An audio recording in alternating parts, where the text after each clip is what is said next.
Chapter पढ़ने जा रहे हैं। तो सबसे पहले हम देखेंगे, ये चैप्टर का नाम है उड़ते खंभे, है ना।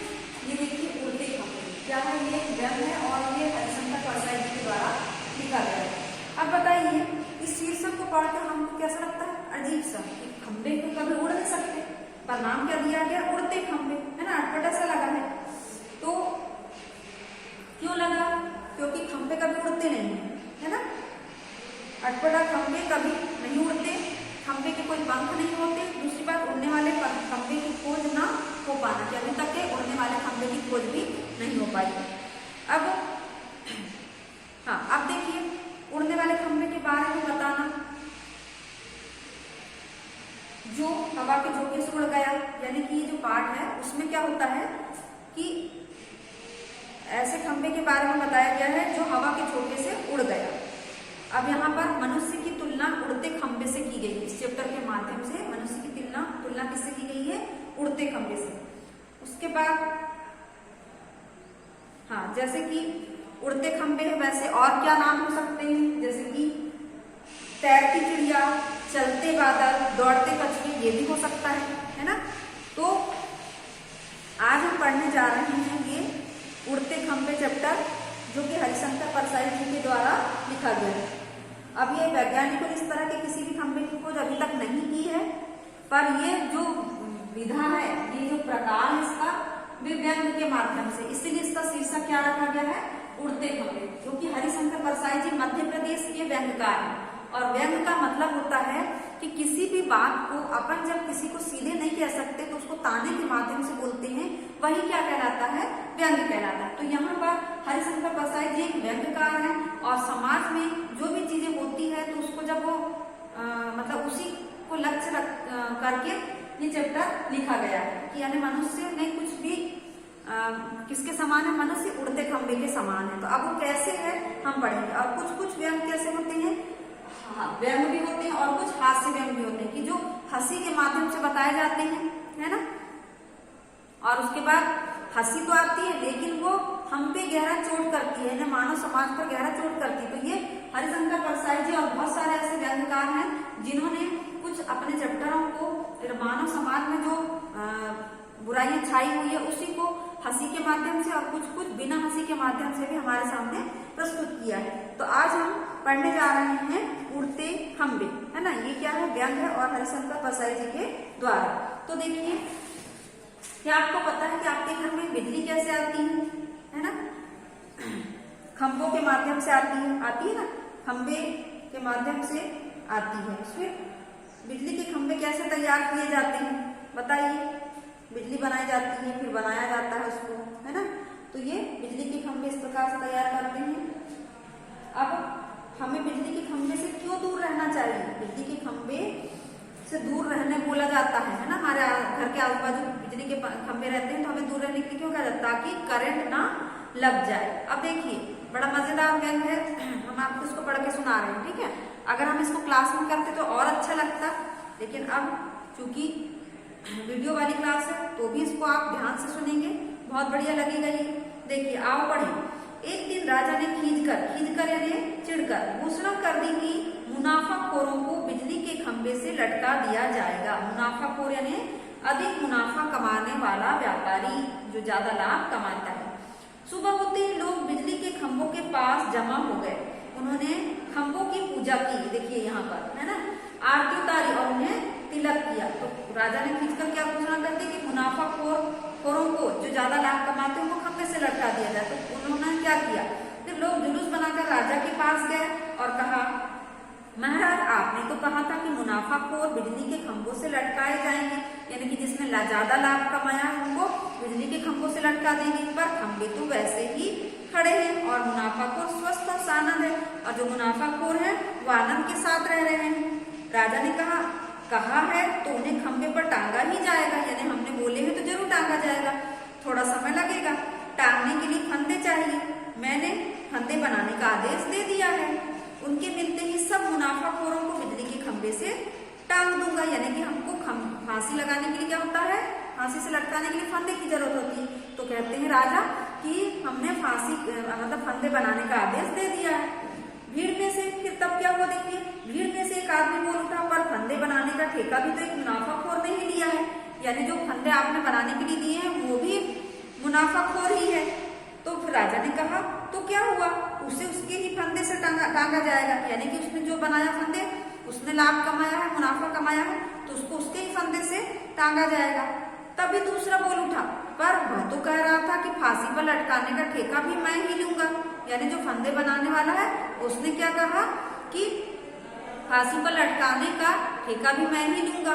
राजा ने जवाब दिया, नहीं ऐसा नहीं होगा, फांसी देना अभी निजी क्षेत्र का उद्योग नहीं हुआ है। उद्योग यानी होता है व्यापार, इसको भी अंडरलाइन करेंगे, वहीं पे लिखेंगे आप उद्योग यानी व्यापार, ठीक है। तो कहते हैं कि फांसी देने का जो कार्य है वो क्या हुआ है, अभी तुम्हारा यानी कि आप स्वयं का ही व्यापार नहीं है, यानी आपको कोई अधिकार नहीं है कि आप फांसी दें, है ना। अब लोगों ने पूछा तो कितने दिन बाद भी लटकाए जाएंगे, तो फिर राजा ने कहा आज से ठीक 16वें दिन। कौन से दिन, 16वें दिन, तब तुम्हें बिजली के खंभे से लटके दिखेंगे वे सब लोग। फिर लोग दिन गिनने लगे, 1 हुआ 2 हुआ ऐसे करके। 16वें दिन सुबह उठकर लोगों ने देखा कि सारे खंभे उखड़े पड़े हैं, है ना, यानी कि खंभे क्या हो गए, उखड़ गए।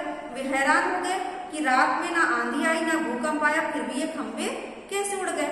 तो उन्हें खंभे के पास एक मजदूर खड़ा मिला, है ना, जो कि खंभे उखाड़ने का काम करता है, कोई भी काम करता है। उसने बताया कि मजदूरों से रात को ये खंभे उखड़वाए गए, यानी ये काम उनको करने के लिए कहा गया। लोग उसे पकड़कर राजा के पास ले गए, है ना। अब क्या हुआ देखिए, उन्होंने शिकायत की, महाराज आप मुनाफाखोरों को बिजली के खंभों से लटकाने वाले थे, पर रात में सब खंभे उखाड़ दिए गए।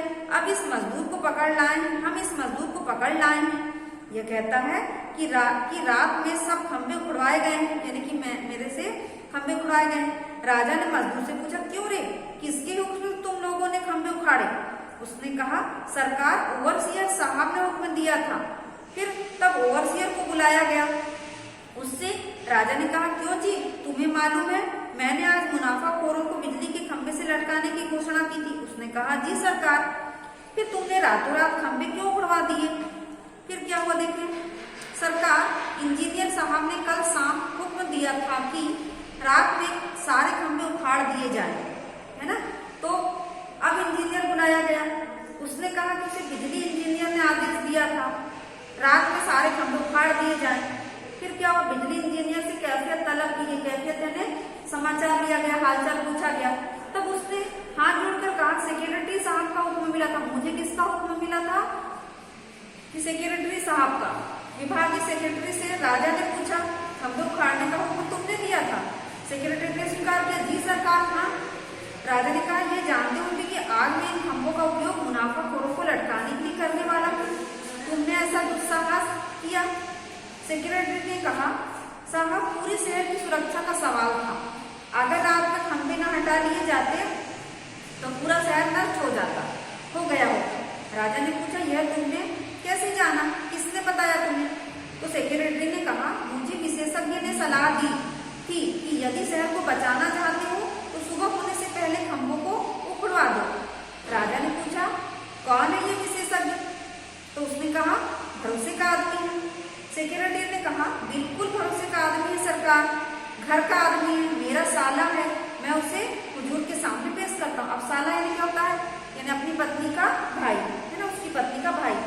तो अब क्या हुआ देखिए, विशेषज्ञ ने निवेदन किया, सरकार मैं विशेषज्ञ हूँ, विशेषज्ञ यानी विद्वान, किसी विषय का ज्ञाता, है ना, विशेष ज्ञान रखने वाले को क्या बोला जाता है, विशेषज्ञ। यहाँ पर अनेक शब्दों के लिए एक शब्द में आएगा विशेष ज्ञान रखने वाला व्यक्ति, तो हम क्या लिखेंगे, विशेषज्ञ। अब क्या हुआ, मैंने परीक्षण के द्वारा पता लगाया कि जमीन के नीचे भयंकर प्रवाह घूम रहा है। मुझे यह भी मालूम हुआ कि आज वह बिजली हमारे शहर से निकलेगी। आपको मालूम नहीं हो रहा, पर मैं जानता हूँ कि इस वक्त हमारे नीचे भयंकर बिजली प्रवाहित हो रही है, यानी कि बह रही है। यदि हमारे बिजली के खंभे जमीन में गड़े रहते तो बिजली खंभों द्वारा ऊपर आती और उसकी टक्कर अपने पावर हाउस की बिजली से होती।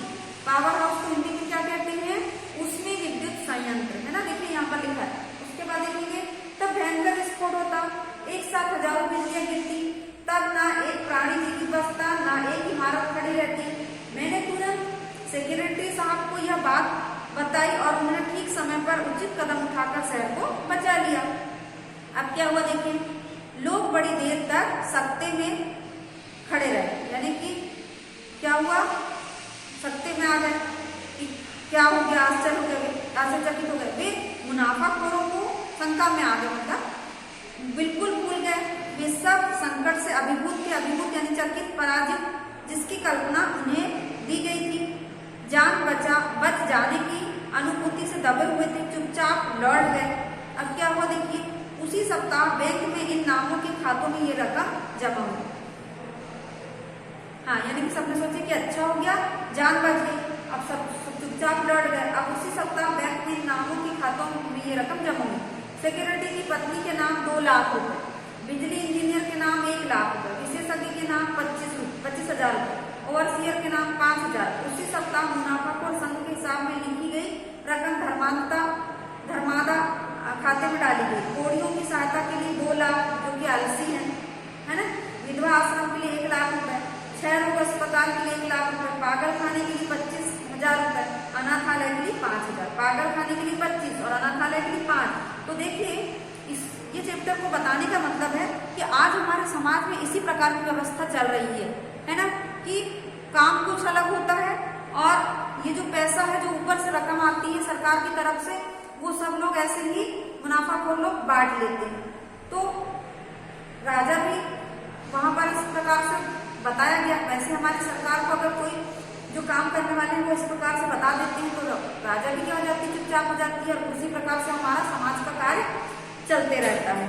तो हरिशंकर प्रसाद जी इस व्यंग के माध्यम से यही बताना चाहते हैं कि हमारे समाज में जो बड़ी गड़बड़ व्यवस्था चल रही है उसको उन्होंने यहाँ पर बताया। अब हम देखेंगे हरिशंकर प्रसाद जी का जीवन परिचय। तो देखिए, हरिशंकर प्रसाद हिंदी की प्रसिद्ध लेखक और व्यंग्यकार माने जाते हैं। ये हिंदी के पहले रचनाकार माने जाते हैं जिन्होंने व्यंग को साहित्य की विधा का दर्जा दिलाया और उसे हल्के फुल्के मनोरंजन की परंपरागत परिधि से उबार कर समाज के व्यापक प्रश्नों से जोड़ा। उनकी रचनाएं हमारे अंदर बुद्धि ही पैदा नहीं करती, अपितु हमें सामाजिक वास्तविकताओं के सामने खड़ा कर देती है।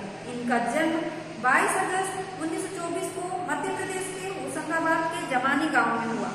उन्होंने नागपुर विश्वविद्यालय से हिंदी में MA की उपाधि हासिल की। उनका मुख्य पेशा अध्यापन रहा, यानी कि पढ़ाई कराते थे, शिक्षक थे। उन्होंने 1957 में नौकरी छोड़कर स्वतंत्र लेखन की शुरुआत की, यानी उसने को छोड़ दिया और लिखने का काम किया। उनकी प्रमुख रचनाओं में शामिल है भोला राम का जी, जैसे उनके दिन फिरे, रानी नामखाली की कहानी, ज्वाला और जल, तिरछी रेखाएं, भूत के पांव पीछे, ये सब जो है इनकी रचनाएं। तो आज ये चैप्टर आपको समझ में आया होगा, है ना। आज आपको क्या करना है, शब्दार्थ करना है, ये हमने समझा दिए हैं, आपको कॉपी में नोट करना है, एक बार चैप्टर को फिर से पढ़ना है, फिर उसके बाद जीवन परिचय लिखना है हरिशंकर प्रसाद जी का, जो इम्पोर्टेंट पॉइंट है उसको पॉइंट बना